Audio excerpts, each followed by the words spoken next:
එහෙමනම් අපි අමාත්‍යාංශයක් වශයෙන් පුනරුත්ථාපන කාර්යාංශය වශයෙන් මොකද්ද?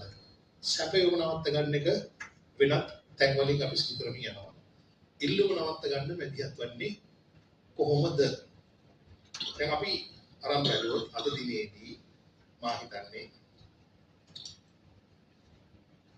ගම්පහ දිස්ත්‍රික්කය තුළම විසිරී සිටින උපදේශ නිලධාරීන් මෙන්ම අන්තරාදායක ඖෂධ පාලක ජාතික මණ්ඩලයේ උපදේශ නිලධාරීන් පුනරුත්ථාපන කාර්යාංශයේ උපදේශ නිලධාරීන් සමාජ සේවා නිලධාරීන් පරිවාස ළමා ආරක්ෂක නිලධාරීන් ප්‍රජා විශෝධන නිලධාරීන් ඇතුළු රාජ්‍ය හා රාජ්‍ය නොවන සංවිධාන වලට අයත් උපදේශ නිලධාරීන් ඒක රාශිය වෙලා ඉන්නවද මෙතන? දැන් හැමෝම අපිට කියනවා රජයේ සේවකයෝ වැඩි. නිකන් පාටි කියනවා විතරයි නේද? මුකුත් වෙන්නේ නැහැ. නමුත් අපි ඇමතිවරු වෙලා වැඩ කරන්න පටන් ගත්තා. අපි മന്ത്രി සහෝදරයෙකුත් දන්නවා. දැනට මිනිස්සු නැහැ.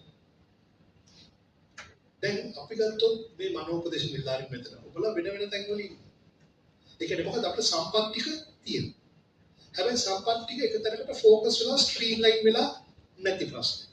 හැමෝම තමන්ගේ කෑල්ල තුල තමන්ගේ කොටහ වරගෙන ඉන්නේ. දැන් රජයක් වශයෙන් අපිට තේරුම් ගන්න. ඒ නිසා තමයි පුනරුත්ථාපන කාර්යාංශ සභාපතිතුමියගේ මඟ පෙන්වීම යටතේ මේ විසිරලා තියෙන අලුතෙන් අය බදව ගන්න ඕනේ. මේ විසිරලා තියෙන මනෝපදේශනය එක තැනකට ඇද ගැනීම තමයි මේ අපි කරන්නේ. අපේ රජයේ දෙපාර්තමේන්තුව වල ප්‍රශ්නයක් තියෙනවා. සමහර රජයේ සේවකයන් තමන්ගේ රාජකාරිය ගැන හිතන්නේ දෙපාර්තමේන්තු මට්ටමේ. ආයතන මට්ටමේ. එතනින් එහාට තියෙන සම්බන්ධීකරණය ගැන අවබෝධයක් නැහැ. ඒක මගේ වැඩක් නෙමෙයි. නමුත් පතර තියාගන්න මේ අලුත් දේශපාලන සංස්කෘතියේ අපේ අගති සහෝදරවරු ගත්තත් මේ മന്ത്രി සහෝදරවරු ගත්තත් අපිට පහු පෙරුවක් නැහැ. අපි කියන්නේ මේ රට අපේ. මේ රට අපේ. මේ රටේ මිනිස්සු අපි සේවය කරන්නේ රටට. ඒ කියන්නේ මොකද්ද? සම්බන්ධීකරණ ජාලා ශක්තිමත් වෙන්න ඕනේ. එතකොට තමයි අපිට මේ වැඩේ කරන්න පුළුවන්.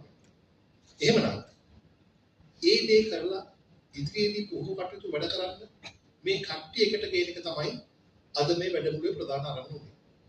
හැබැයි මම දැම්ම කියන්න අවශ්‍ය නැහැ. නමුත් ඉදිරියේදී මේ මාසේ අන්තිම වෙන කලින් කැබිනට් පත්‍රිකාවක් සම්මත වුණා.